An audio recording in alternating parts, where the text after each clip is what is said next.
This is John Colo with OKRAW.com. Today we have another exciting episode for you, and this is the one you guys have been waiting for. I've been waiting for because I haven't seen my friend Dr. Ritamarie Lascalzo, and we were like trying to talk about it like 10 years or something. Yeah. She's been doing a living plant-based diet for the last 38 years, and she is a doctor, and this is the stuff that she helps all her clients with.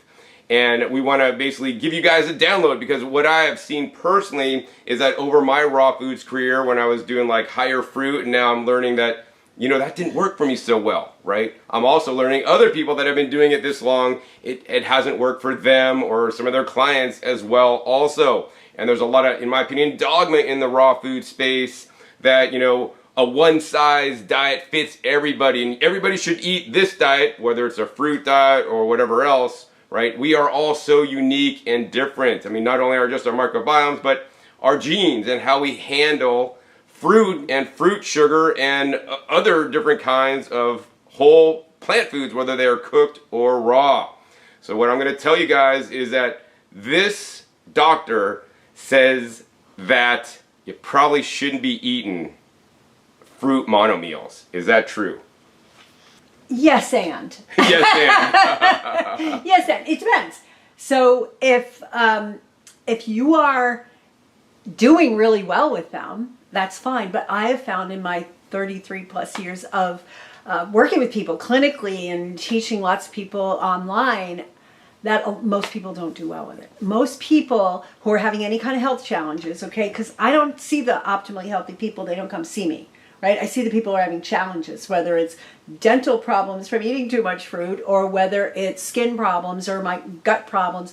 I see the people who are having problems. And of those people, very few of them do well if they just eat a big old meal of fruit. Personally, I used to do it. I don't anymore, because what I found is that my blood glucose goes shooting through the roof. And I have a family history of diabetes a little bit, but heart disease. Heart disease big time. And insulin resistance and problems with blood sugar is the leading cause of heart disease, right? And my parents both died really young. Like my mother was 56, dropped dead of a heart attack. Nobody knew she had a heart problem. My dad is 64, same thing happened 2 years later. So I'm like, I don't want that to happen to me. I have their genes. I looked at my genes. I do have those genes, but I also have genes predisposing me to blood sugar imbalance. And here's the deal. 93% of the population is estimated to have metabolic imbalances, meaning they don't handle glucose and insulin well. So that's not good, right? If you're sitting down and you're eating a big bowl of bananas, and your body shoots your blood sugar way up, and then you, over time, you keep it producing more and more insulin to try to get that banana fuel into your cells, then you're going to develop insulin resistance or pre-diabetes, and it's dangerous. So is that sometimes why, like, if you eat a piece of fruit and then you just want more and more and more and more, and you really can't feel that you're satisfied? Yeah, and that happened to me. So when I first started testing my blood sugar 14 years ago, and I tested my sugar, and it was like around 70, and I hadn't eaten in hours. And I went, okay, let me see what happens when I eat a banana. I was going to, not a banana, it was pineapple. Let me see what happens when I eat pineapple. So I cut up the pineapple and put it in a bowl. I sat down and ate a normal-sized bowl of pineapple, and I just started testing my sugar. And the reason I was doing it, because I wanted to test and take videos and put out videos and teach people. And I was shocked that within 15 minutes, my sugar had shot up to 135 in 15 minutes. But that's a normal response, right? No. Shouldn't, your blood sugar shouldn't go up when you eat, and then it should comes go back down? up and come back down. Right, exactly. But 110 is the highest it should go. Oh, I see. So 110. Mine was shouldn't go too 135 high. in 15 minutes. So I'm like, that's bizarre. Let me keep going. And it kept climbing and climbing and climbing until it peaked at about 167 at about 45 minutes in. And what does that mean? That means that you're damaging your retinas, you're damaging your peripheral nerves, you're damaging your kidneys, and you're stiffening the vessels in your heart. That's what that means. Even though it just comes down again, every single time, there's studies upon studies that show this, every single time it goes up, it's damaging some part of your body, because those cells become resistant, they become stiff, they become damaged by high insulin and high sugar. So does that also mean that you can maybe get headaches and maybe like your vision could be blurry? Absolutely. Wow, because I had those things happen to me. You had those things happen to you? Yes, I had headaches and my vision sometimes got blurry. Yep. And I was trying to correlate that. It's because I'm eating too much You're fruit. eating too much fruit. Wow. Right. I'm not against fruit. I tell people eat as much fruit as is healthy for you. And, right? and for you is different. For you than is me. for you and different for me and different for you guys watching. Right. I mean, when I was younger, I think I handled fruit better because I didn't get some of these symptoms that I'm getting now when I eat fruit. And that's a big reason why I started heat processing my vegetables so I could, eat more, beans and grains and rice, purple rice and sweet potatoes that are purple and purple potatoes and mushrooms and other, vegetables that, generally should be cooked before you eat them so I could, minimize the fruit that will give that high blood sugar response. Right. And what I found as I experimented with it is that eating the fruit alone, not a problem. I mean, eat natural hygiene, always taught, Exactly. Food combining and eat fruit alone. But they also taught, which people forget to say, it's fine to eat it with lettuce and celery and high water content greens. So what I discovered was that if I just ate a bowl of pineapple or blueberries or other kind of fruit, my sugar would go way up. If I ate it with a big old salad, and I, either sprinkle it on top or eat a little on the side, and it worked beautifully, right? It was just amazing. My sugar didn't go shooting up all the way. I also found that if I made a big old green smoothie, and I don't drink little green smoothies, I drink a quart at a time, and they're green. They're all just greens and avocado and ginger and, yummy stuff. It's delicious, but it's not sweet. And no fruit. No fruit. Because here's the thing. If I blend the fruit in there, my sugar goes up. And I don't taste the fruit anymore. If I'm going to eat fruit, I want to enjoy it. Yeah, because the greens overpower. It overpowers it. Unless you have mostly fruit. Right. Which then your sugar's still going way up. Right. So I'm like, okay, what if I make a smoothie and I have my blueberries on the side? And I go, oh, this is good. What if I do that with pineapple? What if I do that with mango? And I was able to figure out how much of the fruit I could eat with my big old green smoothie and still maintain healthy blood sugar. And it's been a game changer. So how much fruit can you eat with a big green smoothie? Okay, I'm going to say it depends again. Yeah. Because it depends on a lot of things. It depends on whether I got enough sleep the night before. It depends on how stressed I am. It depends on whether I've exercised. So I can handle more if I've slept and I'm not stressed and I've gotten enough exercise, right? So it's like, maybe half a mango under good situations, but not 3 mangoes, which I used to eat. Half a mango. Half a mango. Which is delicious when you savor it. Yes. You don't need a whole lot. You just, it's and when so it's a good quality mango. When it's good quality, yeah. Very I only important. eat mangoes when I'm in the tropics, because here in Austin, we don't get good mangoes. Anyway, so that's what I found. And for me, it went from having a hemoglobin A1C, which is a measure of kind of like your average blood glucose over 3 months. And if it goes above 5.7, above 5.6, so it goes into 5.7, you're considered pre-diabetic, insulin resistant.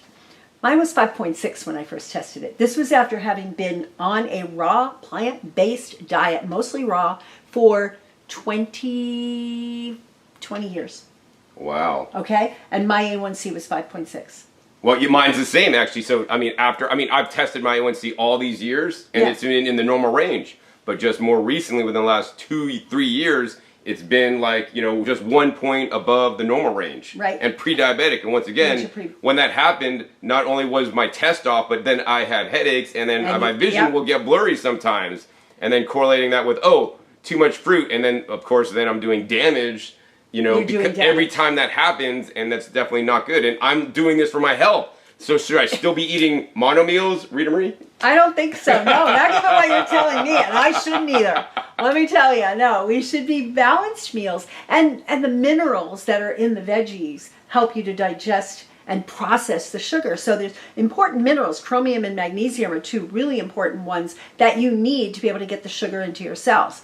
So if you're just eating, mangoes don't have a lot of chromium or magnesium, but greens do. So if you're eating it with a big salad and you're eating it with a big smoothie, great, it works beautifully, right? And normal range, you might have had high hemoglobin A1C all along, because normal range is considered in medicine to be 5.6 or below.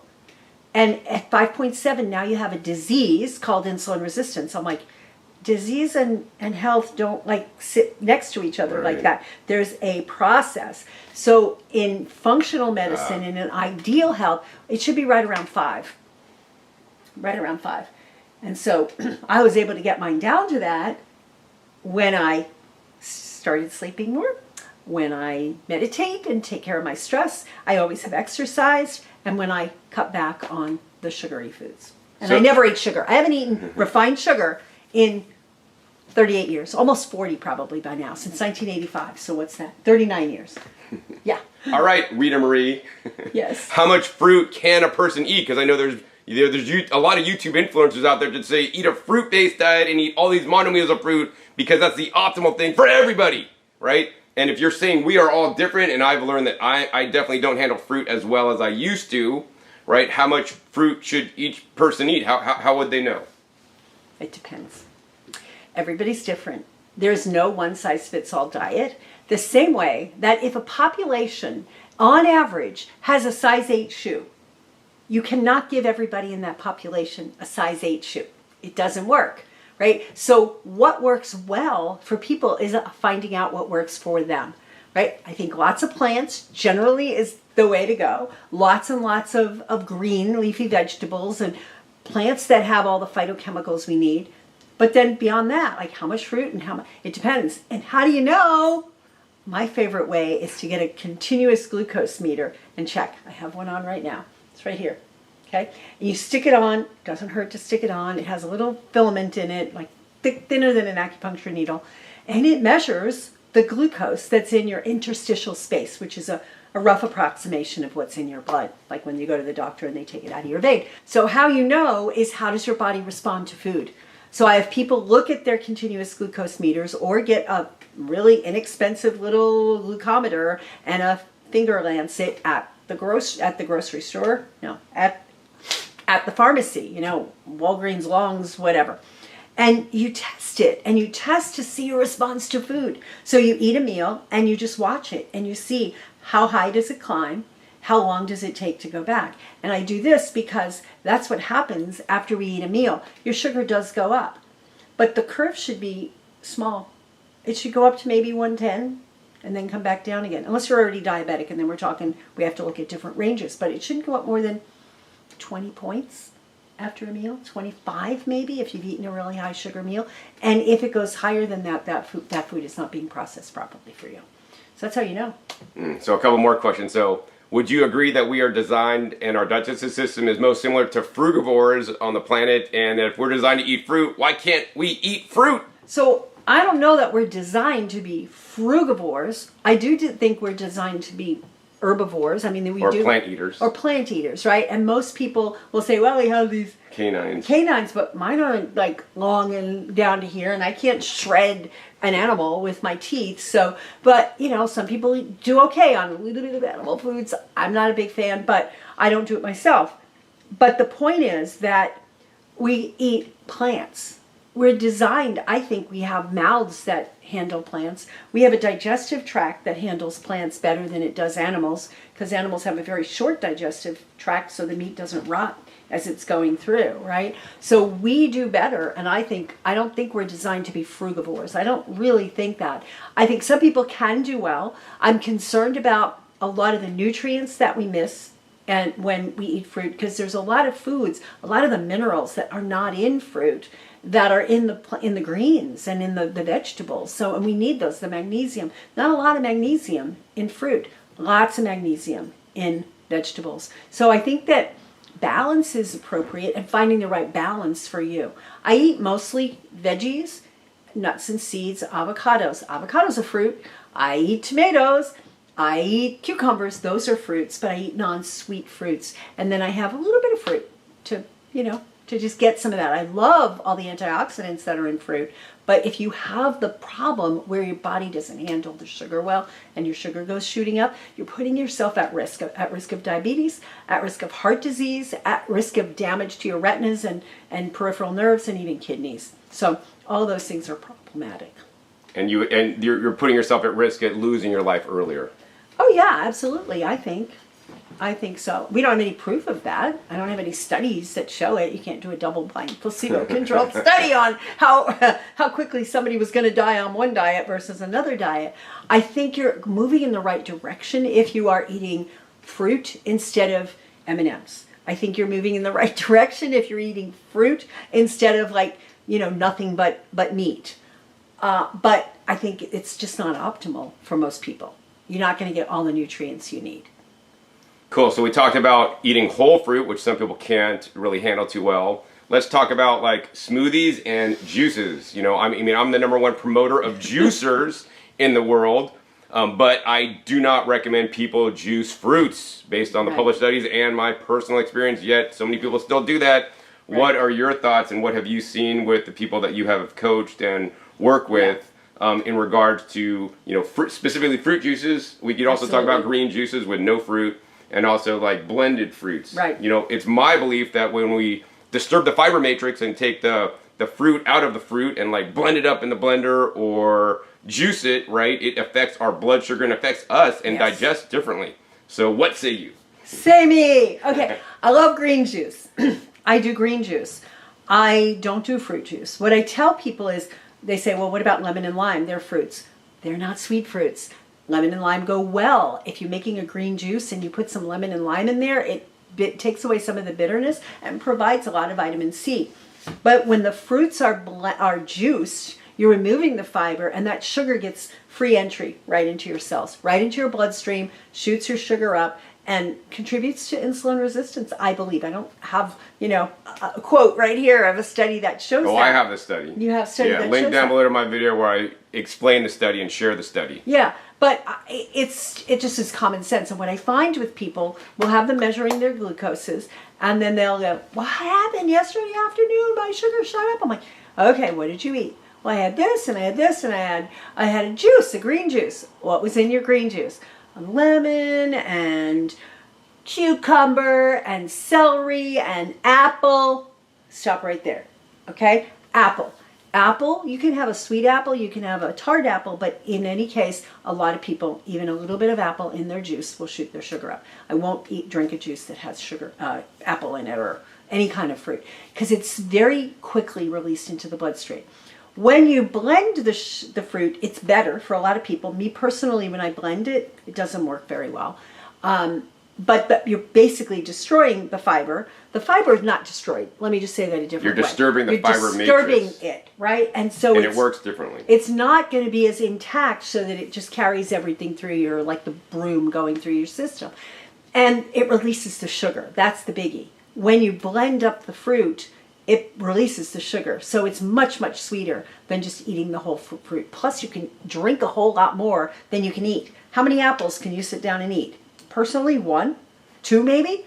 But how many apples can you juice and eat? And how many apples can you blend? A lot, right? Think about applesauce, right? That's blended apple.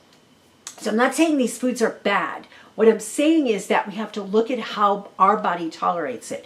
Personally, if I put a handful of blueberries in my green smoothie, my sugar will go up. If I don't, and I eat my blueberries next to my green smoothie, I'm fine. And I enjoy my blueberries better because I'm not losing the flavor mixed in with the smoothie, right? So there's a lot to unpack here. So it seems like a lot of nuance, and it really depends on the person. Yeah. So here's the thing. So I know a lot of you guys out there eat mono meals because some raw food influencers and teachers out there say it's really good, and I thought it was really good too until I found that I was having some challenges digesting my fruit and not handling as well as I used to.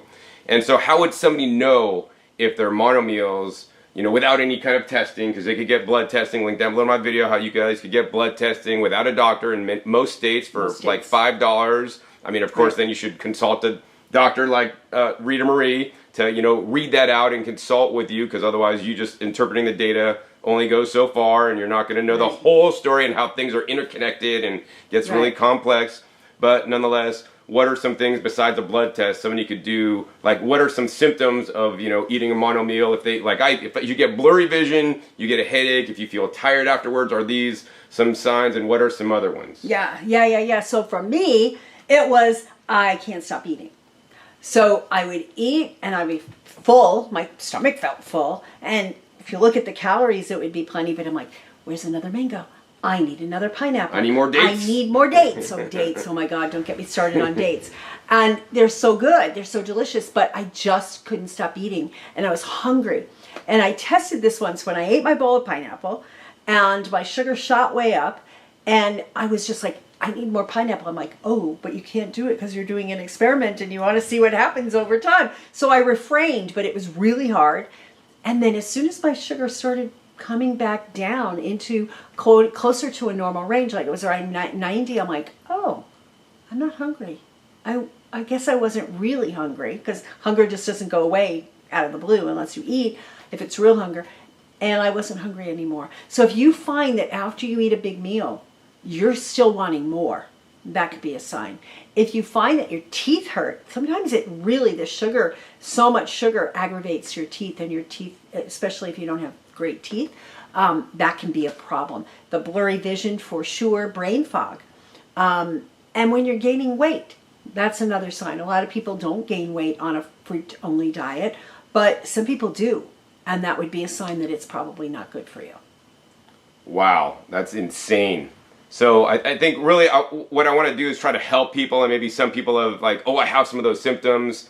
You know, what can they do, right? So I know you have a program, right? Is it a 30-day metabolic reset program? So you want to tell everybody about that program and how that can determine once and for all if they have a problem with fruit or not. So if they think they don't have a problem, they should go on your program, because in the program, you test people. You teach people how to test it, right, how to know, and then even more, get their diet dialed in so it is appropriate for them, and not just some cookie cutter thing that, you know, some raw vegans, especially new ones, teach about these days. Right. You're right. So what I do is I teach people how to test if they're willing to get it, or they can get a prescription for, but there's plenty of places you can get them without a prescription, a CGM, or pricking your finger. But some people, I would say maybe 20% of the people that go through my program don't want to test. So I just give them a chart, and it says, these are the green foods that are unlikely to raise your blood sugar. And those are going to be your non-starchy vegetables, the high water content foods, you know, some nuts and seeds. And then the middle foods, where don't eat these for 30 days unless you've tested, and you keep your sugar below 110 when you eat them. If your sugar shoots up to 140, but it comes right back down, you still shouldn't eat it. Because what we're trying to do during the 30 days is to reset your insulin receptors. Those insulin receptors get like tired of hearing from insulin, and they just shut their ears. They don't let the sugar and the insulin into the cells, and then the sugar climbs. So you do that for 30 days. So we usually have people measure for a couple of weeks on their regular diet, and then find out all the foods that cause them to go up. And then we have them do the 30-day reset. And I give them a 250-page recipe guide loaded with plant-based recipes, mostly actually raw, but some cooked, with steamed veggies and low water content steamed foods. Some dehydrated foods, because people can't stand not having their crackers and cookies and stuff anymore, but they like the crunch. So we have some dehydrated, nut and seed based crackers. And we do that for 30 days. The results are miraculous. We literally have people within 2-3 weeks, sometimes their numbers that used to be in the diabetic range are now in the normal range. In 2 or 3 weeks after being told that they had diabetes that would never be cured. Right? So this is the kind of stuff that we do. And then after the 30 days, I have a whole process of reintroducing. You don't just go, okay, I'm fine, give me a bowl of bananas again. You reintroduce foods, and I have a very specific strategic way to help you reintroduce foods to see how they work, and what amounts they work, right? How much salad do you need to eat with your fruit in order to keep your blood sugar balanced? I had one person who lost 20 pounds in 30 days. We had another person who did the program and then continued the lifestyle, because she was 110 pounds overweight.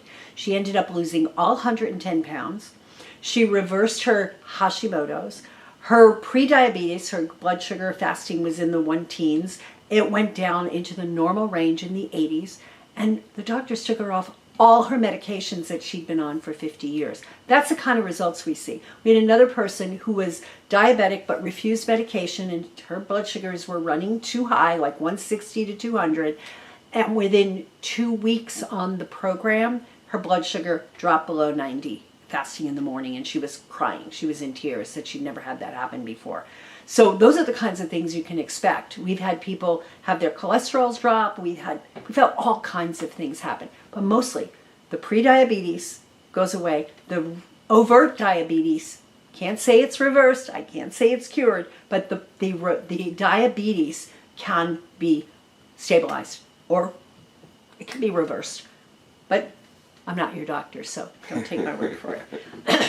All right, so another question I have is I've seen a lot of fruitarians or people on different raw vegan diets that are overweight and they always have problems losing the weight. Do you think one of the problems that they could be having is that they're having a fruit intolerance and that by going on your program, resetting and then finding out what works and what doesn't work for them, they could actually lose the weight and keep it off forever? If they stay tried and true, right? So here's the thing, what I find is that a lot of folks, their insulin levels are very high. And the insulin is what's called an anabolic hormone. It stores fat, basically. And when you go to the doctor, they never test your insulin unless you're type 1 diabetic, and then it's too late. But they don't test it. So go test your insulin levels. At this lab that you're talking about, probably you have a link down there. It's probably anywhere from $15 to $35. It's not expensive. And if your fasting insulin is high, it means that's why you're storing all the fat. Your body is keeping the insulin high because of all the sugar in your system. And there's some issues with fructose. I believe that it's more the fructose in high fructose corn syrup, but it does contribute to fatty liver. So I'd be really careful with that. It also can contribute to elevations in an inflammatory marker called uric acid, which can contribute to gout and kidney stones and things like that. So it's too much to unpack in a short interview, but there's so many things that you can benefit from when you go through this program. People have lost the weight, they lose the pain in their joints, they just feel overall better, their energy's better, their brain fog's better. One lady wrote in and said, I usually have to write a very detailed list before I go to the store because my brain fog is so bad. She said she got to the store one day and realized she forgot to bring her list and she freaked out thinking, I'll never remember all the things I needed. She went shopping, she went home, and she had remembered everything on her list. Her brain fog was that much better. So those are the kinds of things we see, that craving for food after a meal, that's going to go away too, if this is a problem for you. And if you're eating a plant-based high raw diet and you're gaining weight, there's something wrong with your diet. Your body's not processing, it's not the right diet for you. So I love bringing these kinds of episodes for you guys because you guys literally aren't going to hear this anywhere else on YouTube because I've been doing this for so long. I have so many great friends like Dr. Ritamarie here who knows so many things, and I want to share with you guys just everything, right? So that you guys could make the appropriate choices. As I have learned through the School of Hard Knocks, maybe I could have called her 10 years ago, Rita, this is going on, what's going on, right? And she would have said, hey, John, it's this, or check these things, or, right, do this, instead of me going through the School of Hard Knocks, seeing my numbers getting higher, me getting headaches, me getting blurry vision, like, what's going on? I'm raw vegan, this is supposed to be the perfect diet in the world, eating all this fruit, because fruit, we should have all fruit-based diets. And actually, she has a, vegetable-based diet. I have a very high vegetable diet, yes. So, I encourage you guys to eat lots of vegetables. So, anyways, nonetheless, Ritamarie, if somebody wants to get your program, get on this to change their life, especially if they've tried a high-fruit diet and it's not working for them, and people keep saying, you just got to go deeper, you got to eat more fruit, you got to cleanse more. Oh, gosh, yeah. What do you say about that, actually? That one. Here's the thing. People will say to me, and this has been happening for the last 30 years, they'll say, oh, my God, a raw food diet. I'm on a raw food diet, and I'm still cleansing. I'm like, oh, really? How long have you been on it? Just 7 months so far. And what do you mean you're still cleansing? I have these muscle aches, and I have this, and I have that. And I'm like, you're not cleansing. You're doing something wrong. The diet is not right for you right now. There's a healing crisis, and there's a crisis. And right, a healing crisis is when your body starts to eliminate toxins. You change your diet dramatically, and like for 24 or 48 hours maybe, you feel worse, and then like miraculously you feel better. And you may go through multiples of these. But if you're just having these healing crises for 7 months, 3 months, even a month, might be something wrong that you need to look at. So I think that'd be a good reason to go on her program so you could figure out if it is the fruit causing the problem. So where can somebody get your Metabolic Reset Solution program at? Well, if you go to www.metabolicresetsolution, you will be able to get access to it. .com. Right, www.metabolicresetsolution.com. We'll throw that up right on the screen right there, and I will have a link right down below for you guys. And don't forget to use the coupon code OKRAW to save you guys $100 off, because I want you guys to figure out if you can handle the fruit or not, right? And if you can't handle fruit, you know, modify your diet, right? Eat fruit with greens at the same time. If you go through the program, you'll learn how much fruit is good for you versus just trying to like guess. And I mean, of course, you guys could do all your own research and study and figure it out if you're really in tune with your body, getting your own blood testing. But Ritamarie makes it easy, and you can learn from her experience instead of going through the school of hard knocks like I had to do. I wish you would have called me 10 years ago. I would have told you. Well, I haven't had this situation for 10 years, but basically it started during COVID. But yeah, that's during a COVID. whole another situation. Whole another thing we could talk about. Anyways, I want you guys to visit that link down below and get the program and use that coupon code OKRAW. And Ritamarie, before we sign off today, what words of wisdom would you like to share with everybody? Nothing tastes as good as healthy feels. You deserve to feel healthy. Don't listen to what other people tell you is best for you. Find out for yourself what's best for you.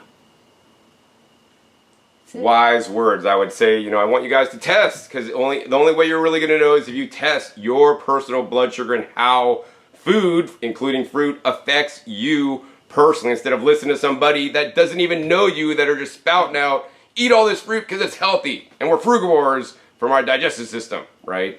Learn the truth about how fruit affects you so that you can take your health to the next level if you're doing this for health. Now, if you just want to eat fruit the rest of your life and, you know, lose your life early because you can't handle it properly, but you think you can, more power to you. But I'm here to give you guys solutions so that you guys can take your health to the next level, because that's why I got into this diet. And when my body's telling me something, I will make changes to correct it so I could be on a better path. And I really hope that your time invested today in this episode is not wasted, so you act upon this amazing offer by Dr. Ritamarie so that she can help you to change your own life through this self-study program. So if you guys enjoyed this episode today, hey, please be sure to give this video a big thumbs up. Also, more importantly, guys, share this with people that are also on a raw vegan diet that are having some problems when eating too much fruit. Maybe they're gaining weight, maybe they have tea sensitivity, maybe they just can't stop eating fruit. I know that's something that has come up with me, that I'm like, eat one date and I just want to eat more, and it's really challenging to stop, right? And that's because your blood sugar wants to just stay high, and you want to keep it high, but we need to get it back balanced, and we need to get out of that literally, sugar sweet spot that we are all in. So if you enjoyed this content, make sure you don't miss any single upcoming episode I have coming out every 5 to 7 days. Press the subscribe button right down below and click the little bell to get notified as my videos come out. And finally, be sure to check my past episodes. The past episodes are a wealth of knowledge. I've been making videos on this channel for over 15 years and have over 800 videos to help you guys get your health on track. So with that, my name is John Kohler with OKRAW.com. We'll see you next time. And until then, remember, keep eating your fresh fruits and vegetables. They're always the best.